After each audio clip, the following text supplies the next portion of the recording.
So I figured I would do this lab next. Well, the last one we would do, because we didn't get into the protein chapter. And this was sort of a way for us to address that, because obviously proteins are fairly important in biochemistry. And so this gives us a chance to talk about protein structure a little bit, because the protein we're going to be dealing with today is a really interesting one. You may not think it's particularly interesting because it's found in milk, but it has a really interesting conformation. So I wanted to talk a little bit about, just like we talked about RNA and DNA, where you have primary structure, where you have the sequence. That's the same thing with proteins. Their primary sequence is the sequence of amino acids rather than bases. And then there's secondary structure, where locally they can sort of turn themselves into helices or sheets that lay on top of each other, or little loops. That's secondary structure. And then tertiary structure is when the whole thing wraps together. And so you have a three-dimensional structure of the entire protein.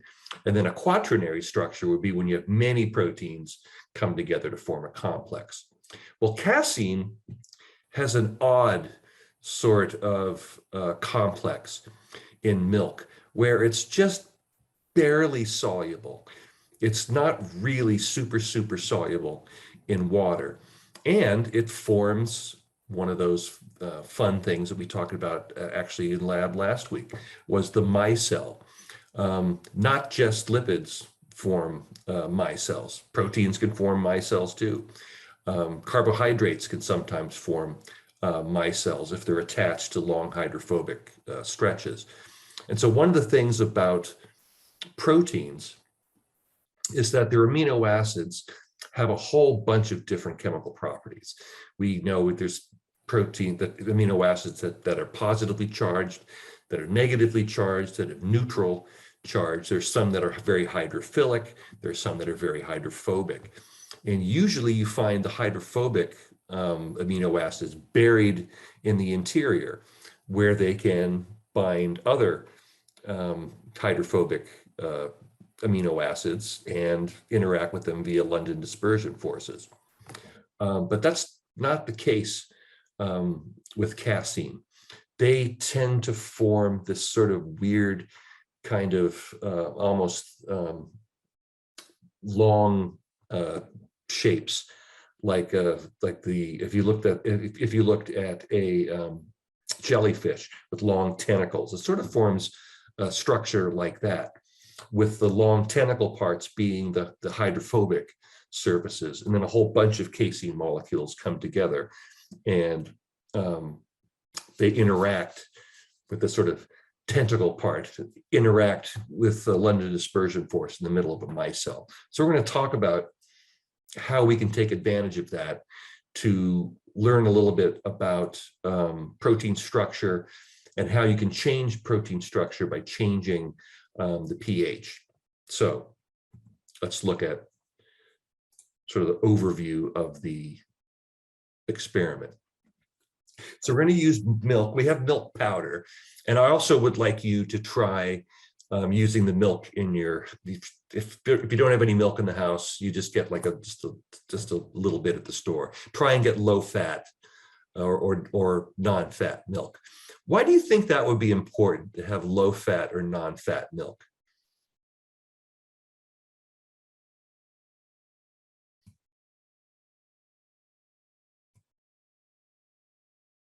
Is it because of the amount of water that's in it? No, they both pretty much have the same amount of water. The amount of fat that's in milk is pretty small. I mean, non-fat milk is 0. Full fat, like homogenized milk, is around 3.5. And then low fat would be like 1%. So it's not a terribly large amount.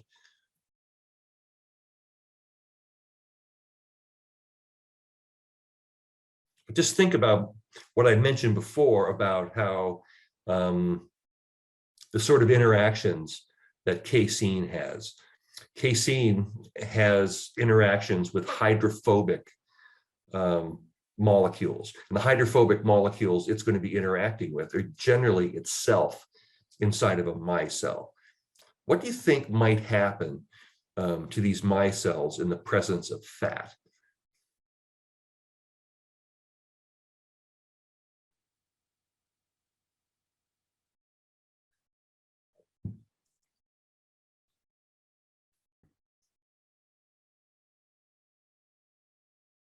Will they stick to the fat, like attached to it? Exactly. Yeah, I mean, we might see a lot of the fat actually go into the casein micelle and stabilize it. And so it might make it more difficult to precipitate. And we might be precipitating the fat along with the casein. And so we would get the sort of, a fatty precipitate that would, its mass would be higher than just the protein itself. And so having like fat-free milk kind of takes care of that problem for us. What about baby formula? Oh, okay. Well, that should have a bunch of fat in it. Baby formula. I'm just wondering, those are my only two options at home. That's why I'm asking. Oh, okay. Yeah, try it. I mean, it's, it's an experiment, right? It'd be interesting, yeah, if you get like a much higher percentage than we get with the fat-free. Yeah, that would be interesting, actually. But I'm pretty sure baby formula has quite a bit of fat in it, because I know that mother's milk has a ton of fat in it, because they need it. They need a lot of lipids to grow. So a lot of people drink milk. Our family drinks an insane amount of milk. About 80% of the protein in milk is casein. Anyone know what the other 20% is approximately? It's something you've heard of. I think someone had it.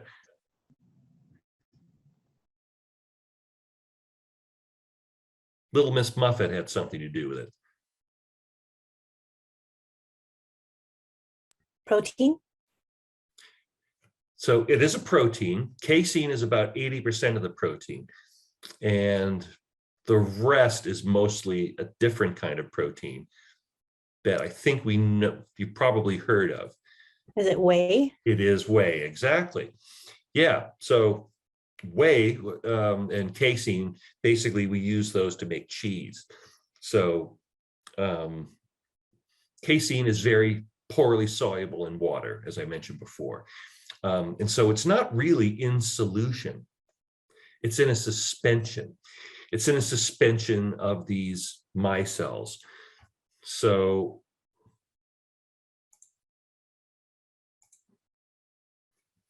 and interestingly enough, people are still studying them because it's not a really well-defined micelle. Like most other micelles, like with a single lipid in them, are very well defined. They get to be like pretty much all the same size, and the exterior all looks the same and the interior all looks the same. But these are all different. They're very heterogeneous. And so there's these kappa casein proteins. And remember, casein is not just a single protein, it's a whole family of different proteins. So that makes it even more heterogeneous. Casein is sort of like a class of proteins. And so they're really, really hydrophobic. And so those hydrophobic parts, as I mentioned, get stuffed in the interior of the micelle. And then their polar regions, and that's the kappa casein proteins, are quite polar. They're on the surface of the micelle. And then you have calcium and phosphate ions on the presence of the micelle as well. And so I found this picture online, and it sort of gives a pretty good idea of how kind of rough these things look. I mean, they even call the kappa casein exterior the hairy layer. So it's not a smooth surface. These things come in all different sizes. And so you have the kappa caseins on the exterior. You've got calcium phosphate molecules, or those dark spots, and even they're called amorphous. So they're not all exactly the same size. So there's a lot of change going on in these.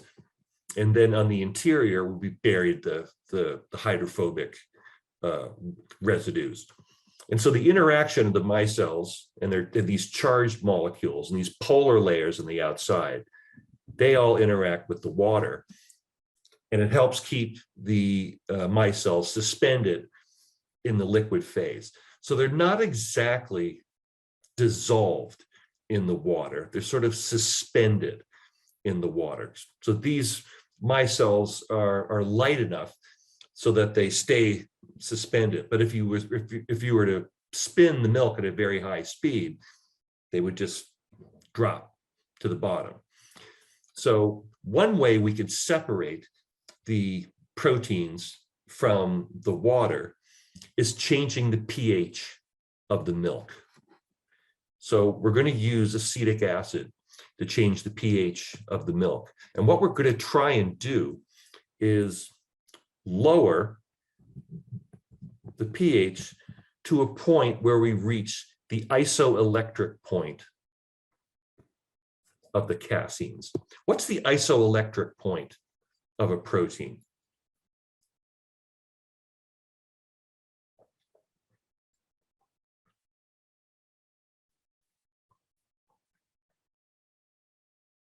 Who's read the lab?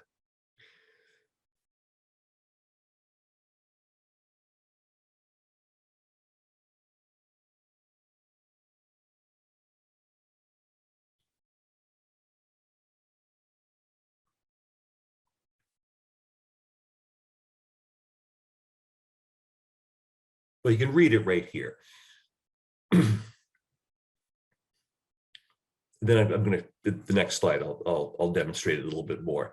Basically, it means at the isoelectric point, you have no net charge on the protein. Usually at neutral pH, you have positive charges, you have negative charges, and usually you have a little more of one than the other. And so proteins at neutral pH generally have a net charge, either plus or minus. And that helps them stay in solution, because we know that charged molecules are quite soluble in water. They're stabilized by ion dipole interactions, right? If we then eliminate the net charge, or the net charge is now 0, that also eliminates a lot of the interaction with the solvent, in this case, water. And so it also helps denature the protein. And I'll explain that in a minute too. Denaturing basically means that it no longer has the same tertiary conformation. It no longer has the same shape, overall shape that it does. It will change because basically we're breaking a whole lot of interactions. So let me explain that a little bit more. So a protein, generally, every protein has an isoelectric point, and it all depends on how many charged amino acids it has. So proteins that have a whole lot of acids on them, carboxylic acids, generally at neutral pH, a lot of those will be negatively charged. And so the pi of a protein like that has a whole lot of negatively charged carboxylic acids on it will be quite low, because it takes a lot of protons, a lot of positively charged hydrogen ions, to then bind back to the carboxylic acid and then remove the charge. So if you have a lot of acidic side chains in your amino acids, your pi is going to be low, because you need a low pH in order to neutralize all those acids. On the other hand, if you have a lot of bases, if you have a whole lot of bases, you have a whole lot of amines on your protein. Generally, those are going to be positively charged at low pH. And so you're going to want an excess of hydroxide in order to pull those proteins off of the positively charged amines and make water. So that when you do that, the amines go from having a positive charge to having a neutral charge. So if a protein has more amines than it does carboxylic acids, then its PI is going to be high, because you're going to have to go higher than pH 7, so you have an excess of hydroxide ion. If you have more acids on there, your PI is going to need to be low, because then you're going to need to have an excess of protons. And so every protein has a different PI, because they all have different relative numbers of acidic amino acids and basic amino acids. And so what happens when you reach the PI is now you have net zero protein charge. I mean, you're still going to have some positive charges and some negative charges on it, but when you add them all together, it's going to be zero. And so what that does is that when the whole protein basically has no net charge, that does break up a lot of what are so-called salt bridges. And what these salt bridges are negatively charged side chains interacting with positively charged ones. And so when we have a positive charge interacting with a negative charge, we call that a salt bridge. And you see those, they help keep proteins together, because this may be from one part of the protein, and this group may be from a completely different part of the protein. But when they come together in three-dimensional space, it helps lock that protein into a particular conformation. Well, at the PI, we lose a lot of these. And so when that happens, this no longer interacts. And so you have parts of the protein that once were sticking together because of negative and positive charges now come apart. And when you have protein coming apart like that, it starts to adopt a different, what we call conformation. And when that happens, we get a lot of the interior part of the protein being exposed to water that wasn't exposed to water before. And what will happen, sometimes the protein will unfold. And when the protein unfolds, then it usually precipitates, because it is not in the conformation that is best for it to be soluble in water. And these proteins, the casein proteins, are barely soluble to begin with. So all we need to do is just change the pH by a little bit, and it makes them even more unstable in water, and they crash out. So basically, at either, if you have a net negative charge or a net positive charge, that is usually the normal situation for proteins. That's when they're most soluble, when they either have an abundance of negative charge or an abundance of positive charge. Then they're the most soluble.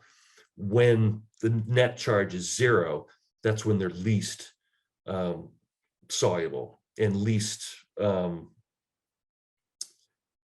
stable in their conformation, and then they crash out. And that's what we're going to do tonight. So we're going to take these proteins that are in suspension, we're going to lower the pH, and we're going to see that when the pH equals the PI, it's that point where the proteins are the least stable and they'll start to precipitate.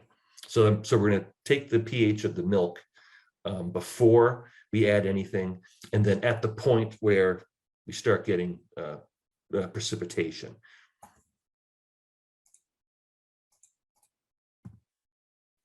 So we have the dried milk. In our kit, we have some filter paper, one for the dried milk sample provided, and then one for whatever milk you're going to use. Some pH indicator strips so we can test our pH.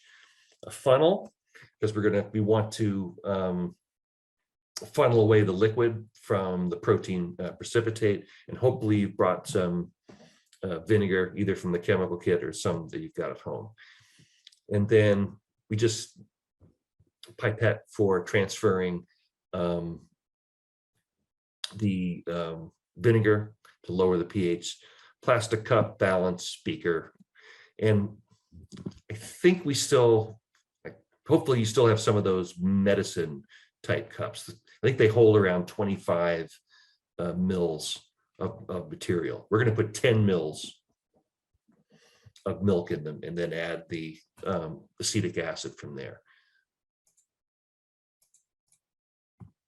It's one thing I found confusing about the preparation is at the beginning, they tell you to weigh 10 grams of milk and then 100 mils of water,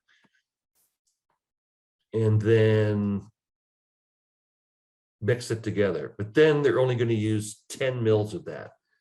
I don't know why that is. I don't know if we're supposed to do this like 3 or 4 times. That doesn't seem to be the case. So if you just want to take 5 grams and fill the beaker to 50 mils of water, I think that's fine with me. I don't know why we have to make quite so much, because we're only going to use 10 mils of it. So weigh one of the medicine cups, record the mass. We're going to add 10 mils of that, record the mass, and then calculate the mass of milk, obviously. And then we're going to record the color of the pH strip. Milk should be, I think it's slightly acidic, very slightly. So it should be pretty much around 7, but I guess we will see. And then we'll just add acetic acid dropwise while stirring it. And then when the precipitate stops forming, then we're going to take the pH again, because that should be approximately the PI of the casein proteins. And then we're going to filter the precipitate and then just let it dry overnight. So pretty easy experiment.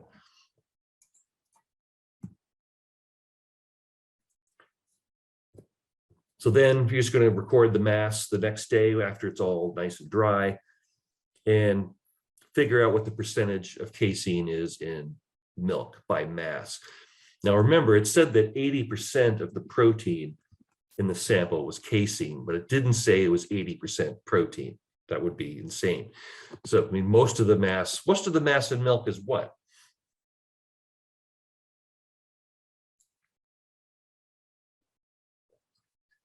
What's going to be the majority of the mass in milk? Is it the fat? Nope. Oh my God, I'd be so fat if that were the case.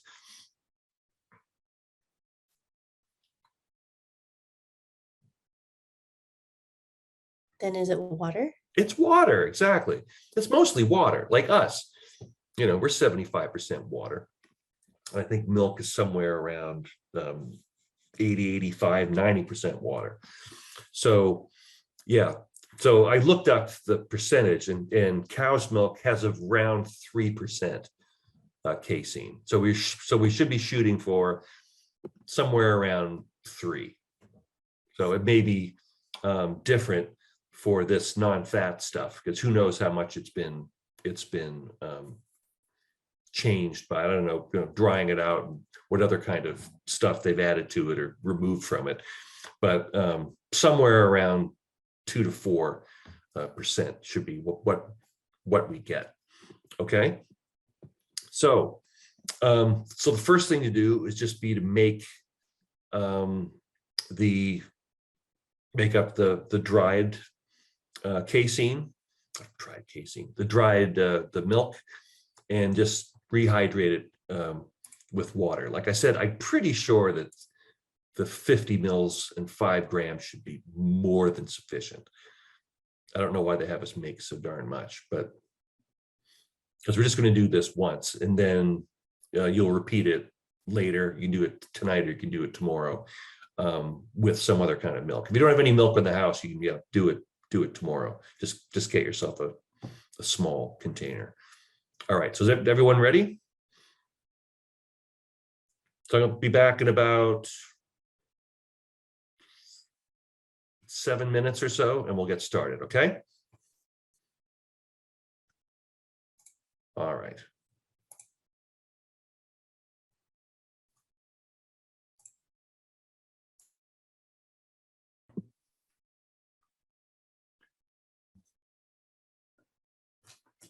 I think I'm going to do 50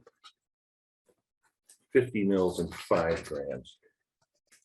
Although it really doesn't matter. I mean, we got a ton of this stuff, so.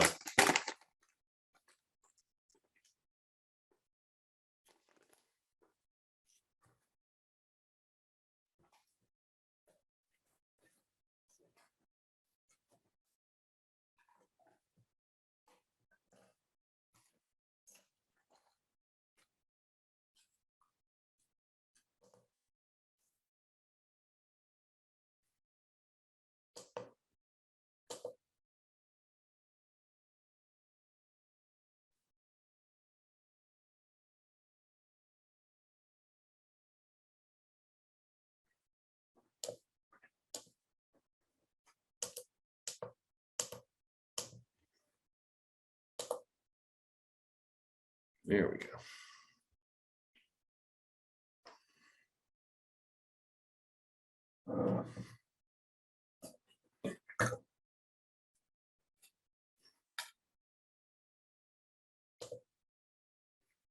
All right, see what 5 grams of this stuff looks like.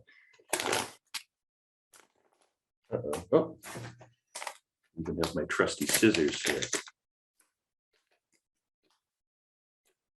Oh, you actually, no, actually you can tear it. There we go. Oh man, I had to drink this stuff when I was a kid. Ugh, I hated it.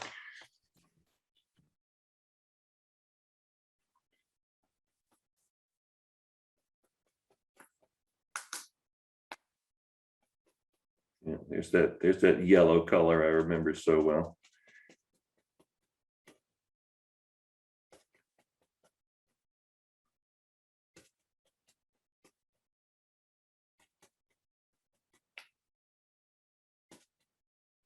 There we go, 5 grams. I remember thinking milk shouldn't be yellow.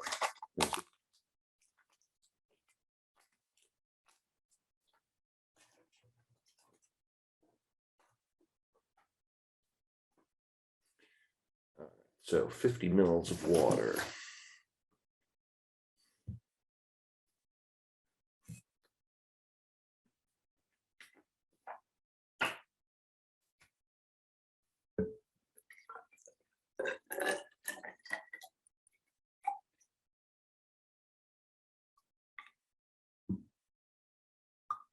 There we go.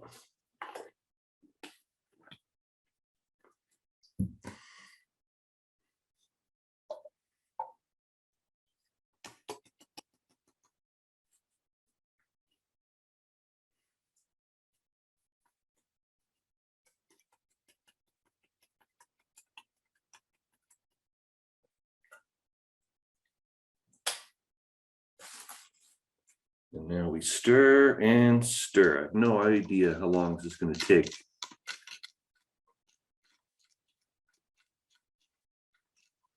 And basically, we just keep stirring until we don't detect any more powder. Looks like it goes into solution pretty quickly. Sort of, move it around, make sure there's no solids on the bottom. It does look like it goes into solution really, really fast.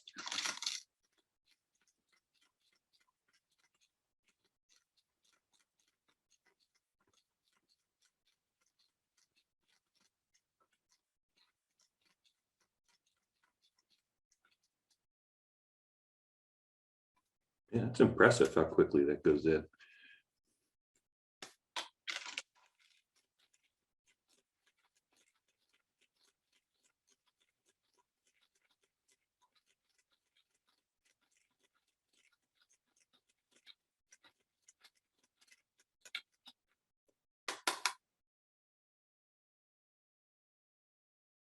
Still having camera trouble, Milka?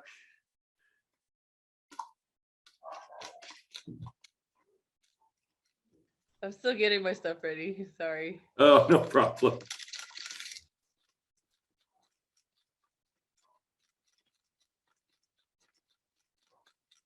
All right, I think that's probably good.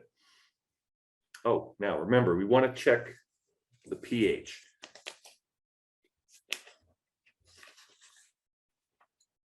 So this is what we're looking for. These are the different pHs. Now remember, it gets redder as it goes to low pH, and as it goes to high pH, it gets green and then turns like dark blue, even purple.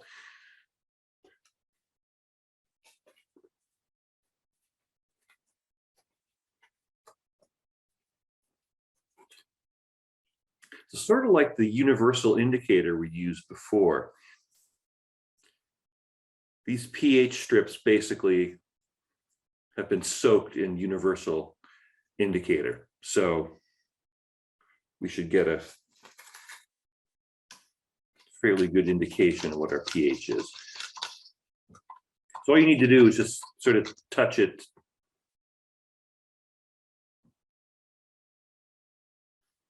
Oh man. There we go. So you can see the color doesn't really change much.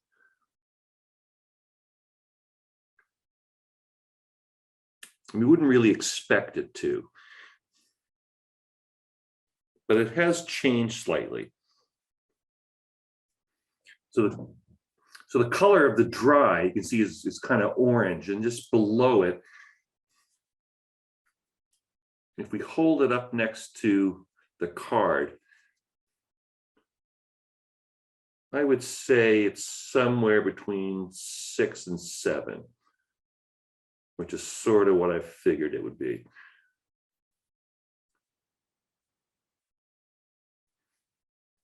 So that's the color. 6 is, and 7. You can see the 7 is more green, I think. And this is sort of right in between. So I don't know, maybe 6.5, something like that.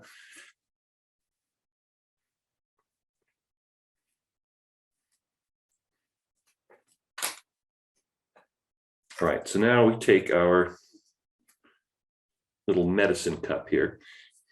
We want 10 grams of our rehydrated milk.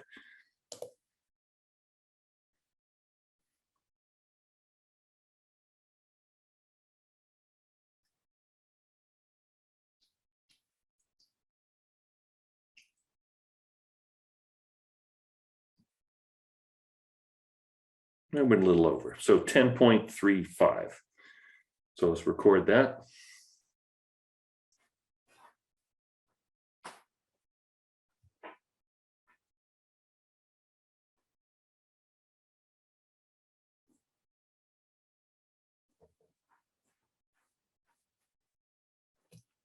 So 10.35 grams of milk.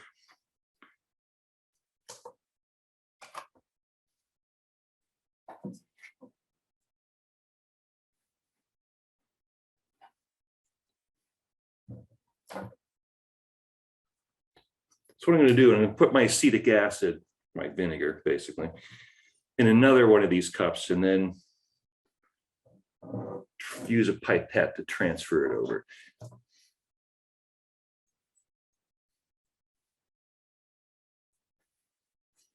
Make sure I have a clean one here. There we go.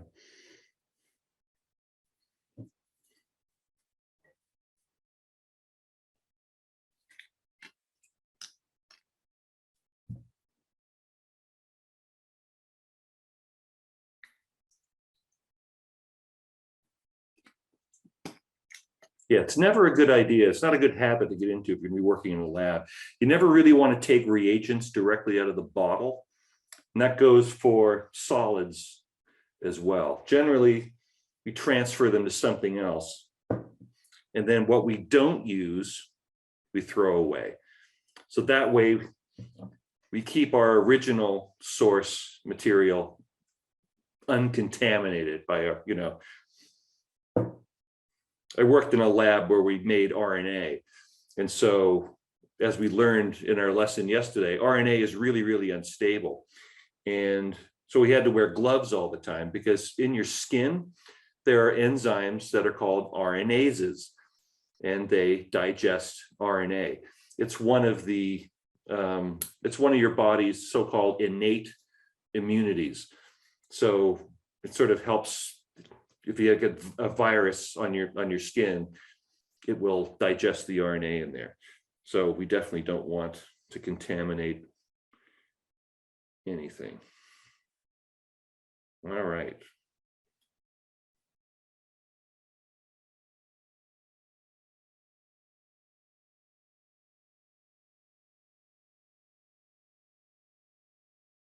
Yeah, so just add a few drops and then stir.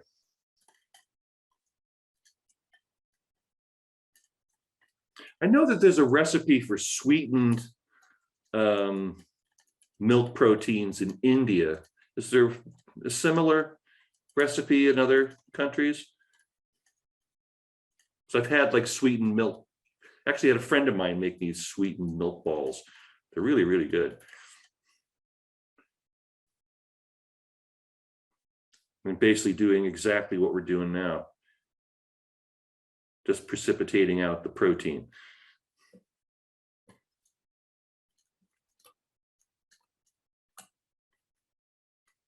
So you can see as we start to add, you see it's starting to sort of foam a little bit, and you're getting on the sides. Yeah, so it's starting to precipitate.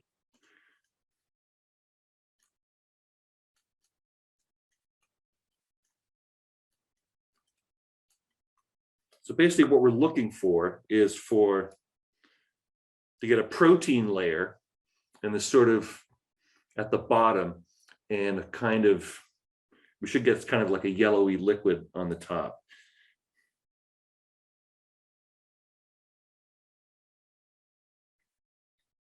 Yeah, it's not really taking very much. There it goes.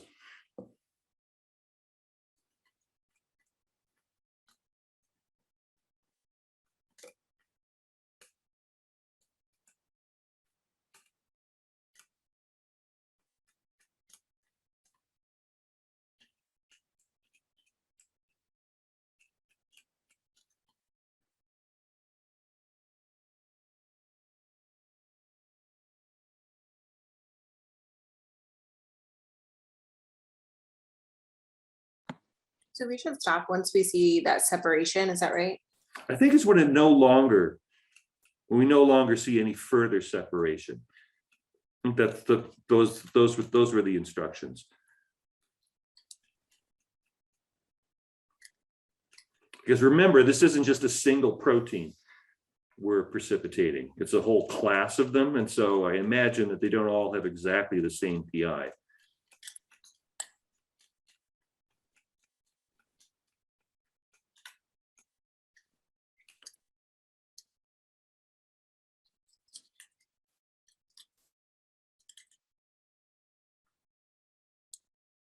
Yeah, so a lot of the precipitate I see is sort of floating on the top. I mean, it kind of looks like fat, but we know it isn't. Those would be the micelles. They're no longer in solution, but they've now floated up to the top. Are we continuing on until we see kind of like a layer of it? Yeah, I think we just want to keep going until basically we don't see any more precipitation. So I'm doing this for the first time with you, so I'm not exactly sure what it is we're looking for.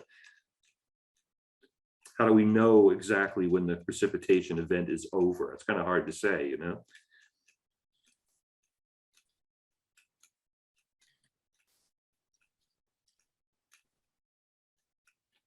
Because when I precipitate DNA, that sort of thing, out of solution, it was pretty obvious when it happened, because then you get this sort of cloud where it was completely clear, and then you get a cloud and then, oh, there's the DNA, you can see it.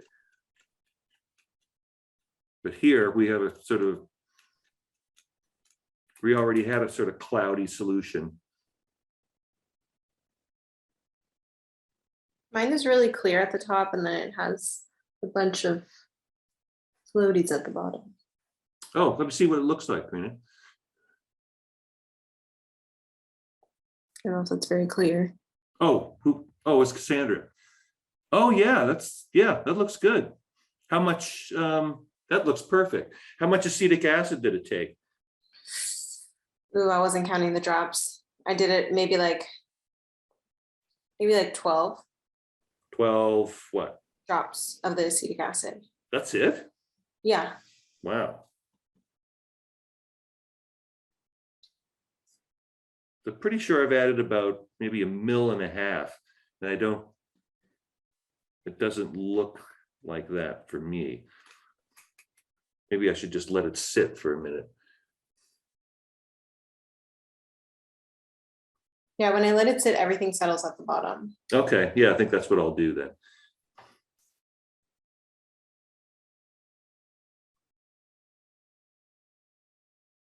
Yeah, because as long as you keep stirring it.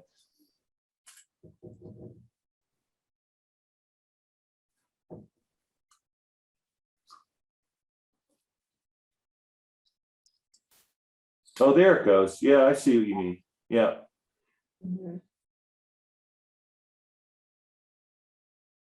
Yeah, it starts. It's kind of hard to see there, but yeah, there's definitely 2 layers forming. So I think I'll just let that sit for a minute.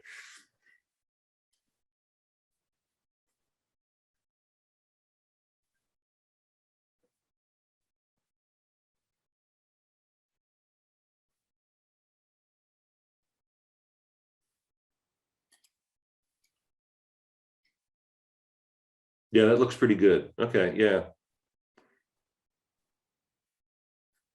So I may have added more acid than I needed, but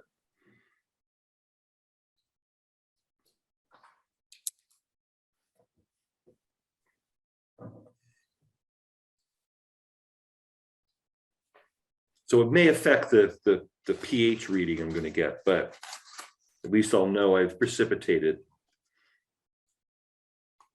all the milk protein that I could have.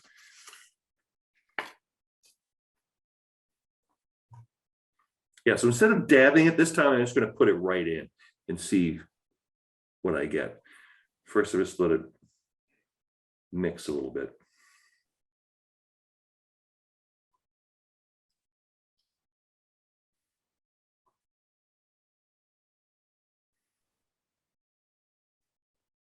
All right, so you can see the difference. So this is the new pH, and this is the old one.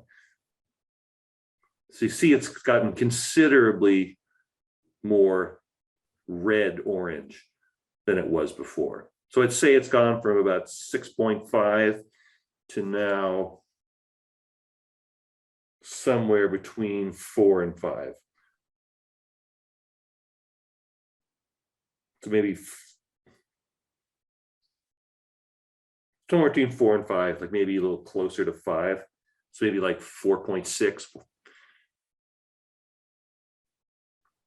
So a change of about 2 pH units. And we should probably look up what the PI of casein is. I should have done that before. So if someone wants to look that up, that would be awesome.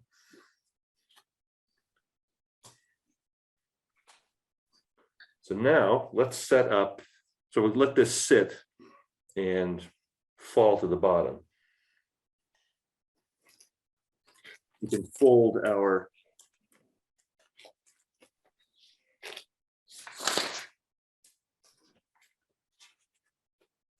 filter paper.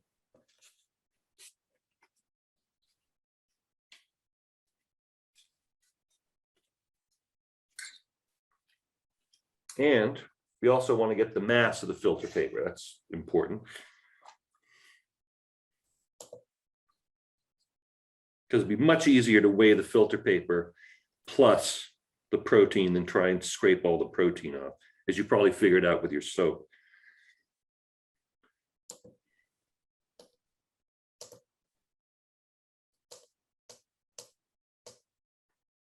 Okay. My filter paper is 1.27 grams.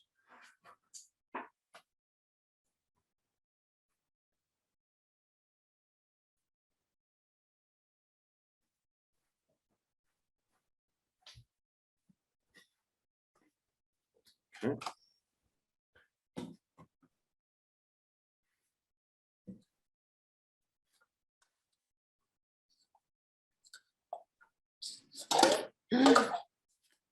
Uh-oh. What was that? My cup fell when I was pouring the milk. Did it runneth over? It did. Oh dear. It's okay. Where did I put where'd my funnel go? It's right here. Uh-oh. The hell?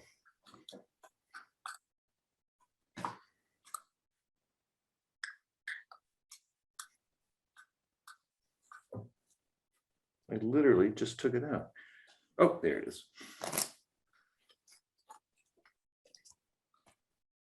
So yeah, generally just fold it once and then fold it twice. So you've got it, and then just fit it into the funnel like that.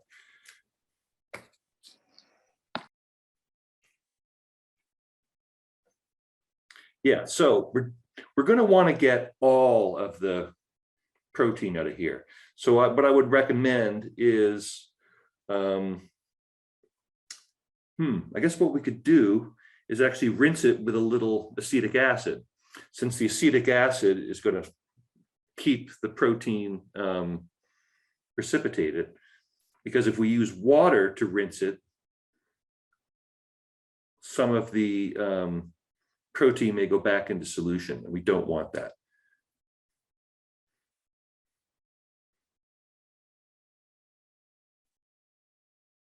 Are you using is it the Erlenmeyer flask to? Yeah, you can use anything. Basically, I just used it. It was handy, and it's heavy. It just looks easier, but all I can find is my cup right now. I was just wondering.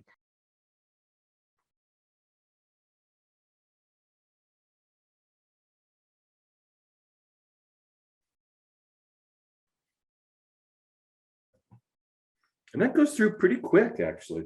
I'm surprised how quick that is to filter.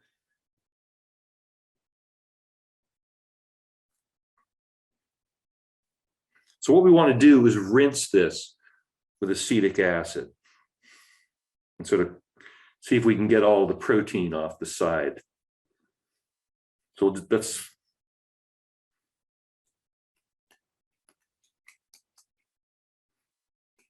basically sort of mix it up, try and get everything off the sides. And obviously it's not going to go into solution because it's not soluble in acetic acid.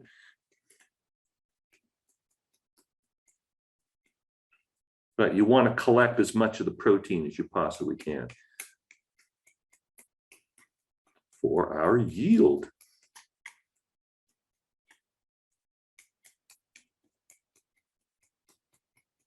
Okay.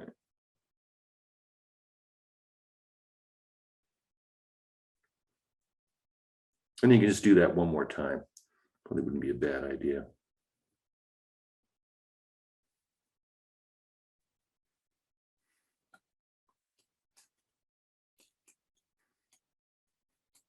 Because there's still a bunch of protein on here.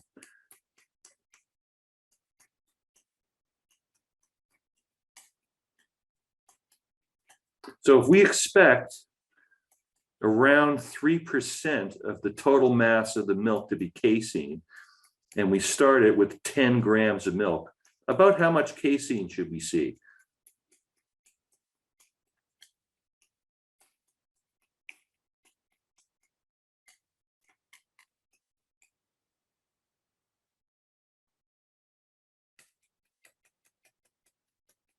Anyone?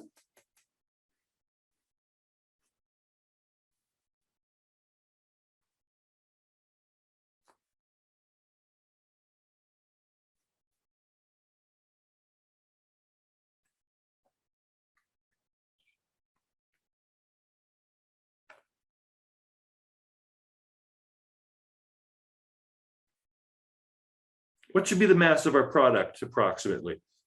If we expect to get around 3% total.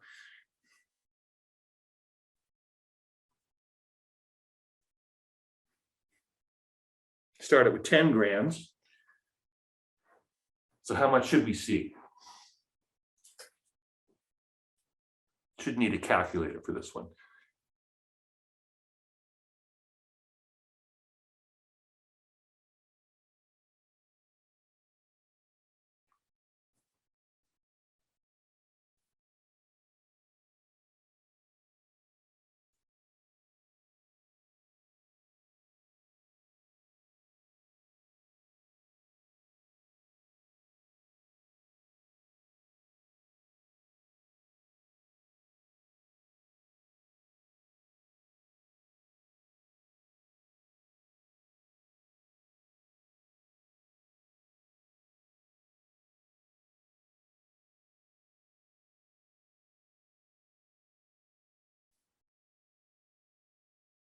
Mine looks like some of my protein escaped through the funnel. Really? Yeah. So it's not clear, but your filtrate isn't clear? No. Huh, maybe you must have a Not. hole in it. I mean, I made sure that the filter paper was folded all the way. Huh, well, there's another piece of filter paper in there, and there should be, I think, a couple more pieces in the kit. I think I have my. If that doesn't work, you can always use a coffee filter. If you have coffee filters in the house. Should I just keep going or? Well, if it's coming through, I mean, that's not good. Yeah, it's coming through. I just, I guess in my conclusion, I'll add that in, but Yeah, I I would just- just filter it again with a different. okay. I mean, And just- hang on to that, because obviously that piece of filter paper is going to have protein on it, right? Yeah. So hang on to that, and then add a second one. So To then you're filter going to out have whatever is two in there. masses of filter paper, and then you're going to add them together and get the Okay. total. Yeah, Okay, I can do that. but yeah, that's weird. Did you maybe it got pinched when you were folding it or something? It's like a tiny rip. That's really strange. I just was looking at it and I was like, why isn't it clear? Huh. Yeah. Oh, did it come up over the top of the filter and maybe ran down No. the side? No, Huh. didn't. Because the filter is completely sealed all around. So Weird.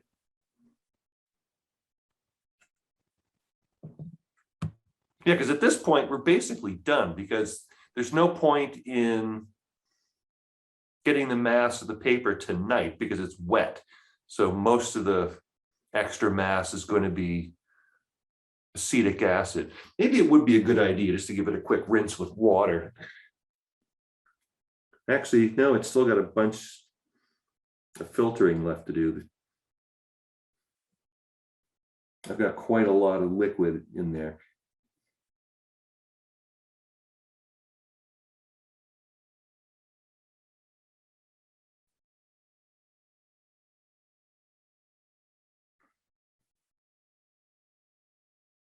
Yeah, so this may have to go for quite a lot longer. Yeah, I'm surprised because the first bit of filtering it did went really fast. Now it's slowed down considerably.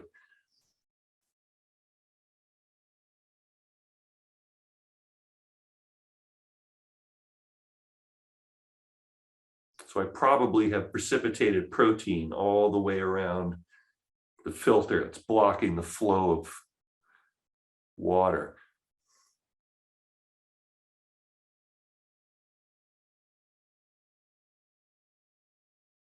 Because it's still going. I'm still seeing drips coming out of the bottom, but it is slow.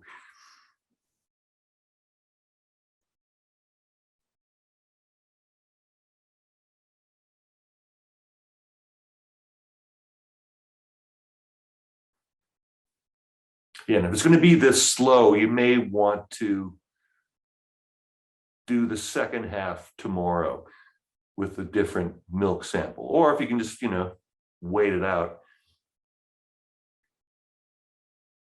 Because yeah, we don't have, actually, we might have another funnel in the kit somewhere.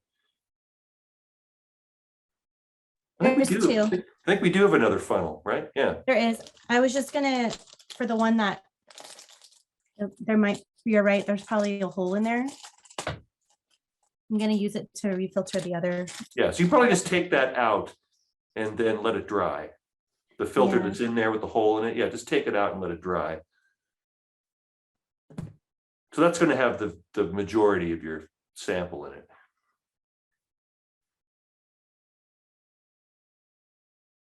Yeah, but this thing is going to take probably at least another 20 to 30 minutes because I'm getting about a drop every minute. So it is not rapid.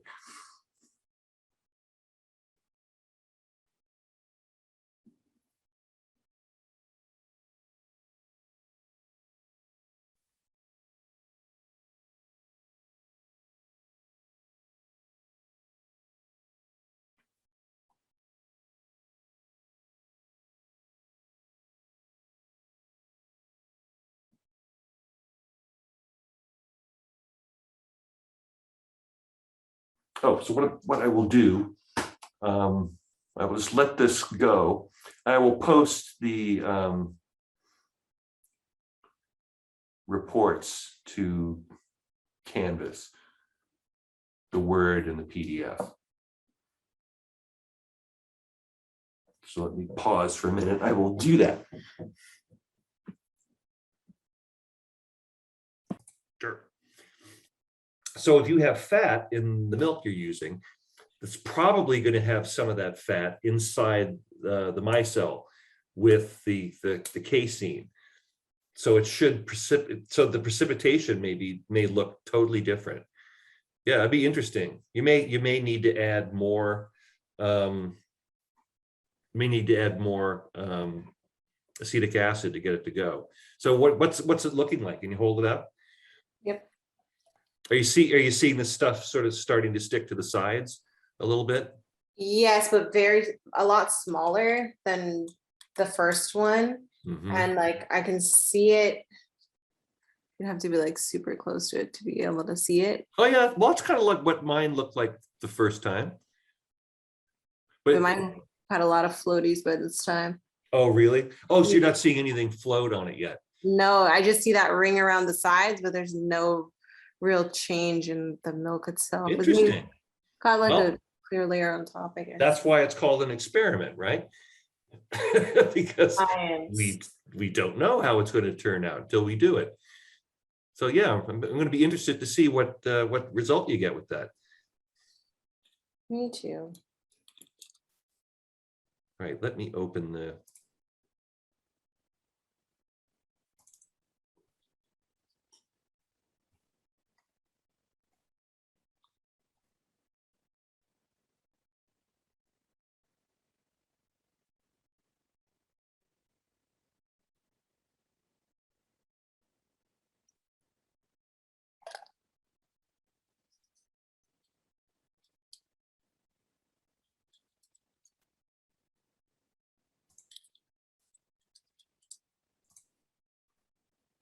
Yeah, so I just added the PDF and Word docs. So basically, just what we've done, same table, and there's three questions at the end. I'm just going to very quickly see what our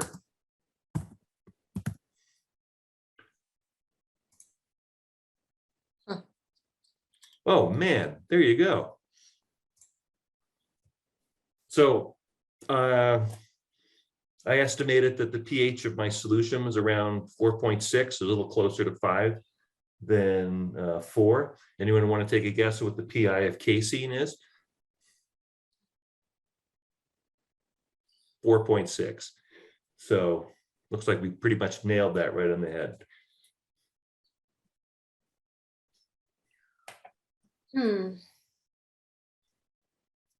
So is it starting to go now, Cassandra?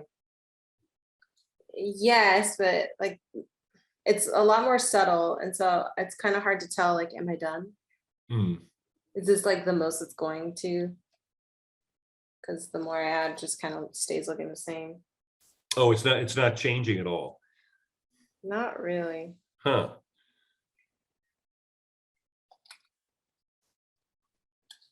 What about yours, Megan? What milk sample are you using for your second one? I'm using non-fat milk. Okay, so is it pretty much, it should look pretty similar to the, Yeah, is it? yeah. It's acting pretty much the same way. Uh-huh. Yeah, I'd be curious to see what the change with having the fat there, I think is gonna tweak the results. I don't know how significantly. I was gonna try my son's baby formula. Oh, that's right, you were gonna do that. Yeah. That's gonna have a ton of fat in it. 10.7. I don't have anything else though. At the There you point, go. and I can't go anywhere tomorrow. It's the same thing. Yeah, Yeah, try it out then. Okay. Yeah. so what do you got? I'm just 10.14. Yeah, there you go, less than that. Okay. Yeah, if you don't have exactly, don't worry about not getting exactly 10 grams. That's not important. What is important is that you get an accurate mass somewhere around 10 grams. If it was 11, that's fine. Just as long as you have an accurate mass, because really all we're doing is we're getting a ratio of the precipitate to the total mass. So it doesn't really matter what the total mass is. Basically, they just wanted to use that much so the cup we wouldn't spill it trying to put acetic acid in. That gives us a pretty good amount.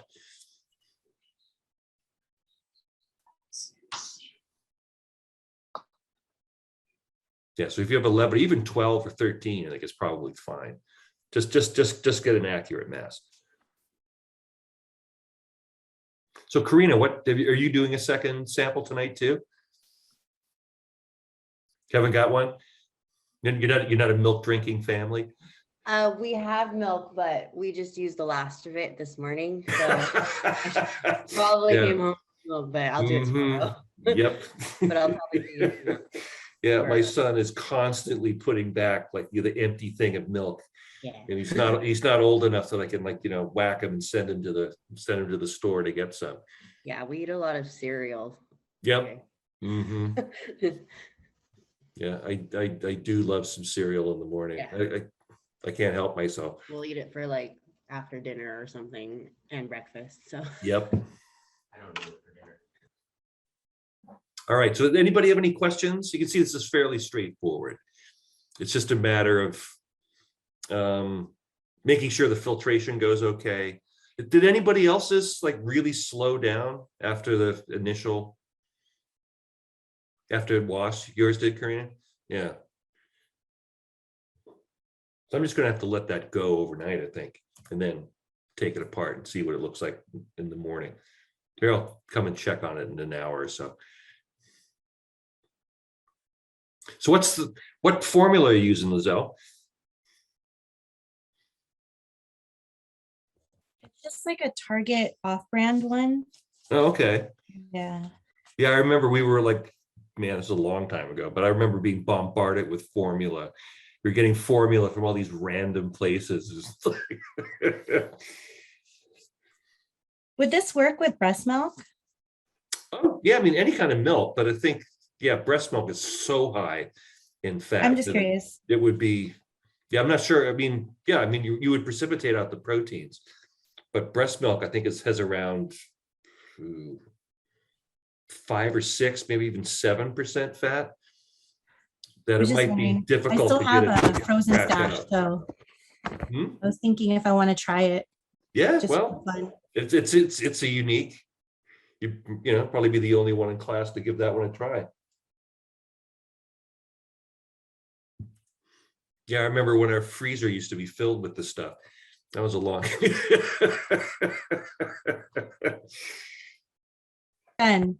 We're done. My son is already over 1 year old, and I stopped at 11 months, so we're over it.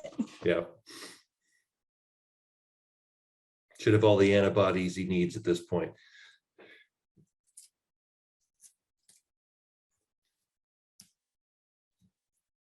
All right, so anybody have any questions about how to do the the report or anything else like that?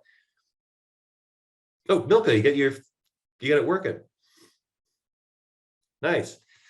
Are you doing your second sample tonight as well? I'll try. Okay. All right, so it's early night tonight, as you can see. Last lab, yay, exactly. I didn't want to do anything. The other one, the enzyme kinetics one looked like it was going to be really tricky. We had to punch out like 30 discs and time them, and yeah, it just looked like it would be a nightmare. And I don't think anybody was ready for that after a test. So I figured we'd go a little easy. So when we're done with this lab, should we turn in our lab kits already? If we're not doing any more? Just the stuff they asked for. I think they just wanted the hazardous materials, the concentrated HCl, the concentrated sodium hydroxide, and the phenolphthalein. I think that was it. I sent out an announcement like about a month or so ago. I can. No, I saw it. I just wanted, Okay. just didn't want us to have like another lab and have nothing to No, do. no, we're done. So next week, so on Monday, I'll have office hours as usual, and then Tuesday, we'll do a review, basically starting from the beginning, and then Wednesday we'll be like, so Monday will be like chapters 1 to 5 approximately, and then Wednesday we'll do 6 to 10, and then Thursday we'll do the rest. That sound good? And then the next week, the big one. So we have class, the Wednesday class also has class on Thursday, is that right? Yeah, we'll meet, but we won't have lab. We'll just do review. Okay. All right. All right. All right. Don't freak out, everyone. It's going to be okay. Christmas is coming. Kwanzaa's coming. Hanukkah's already here. So, all right. Good night, everyone. Good night. Good All night. right. I'll talk to you soon.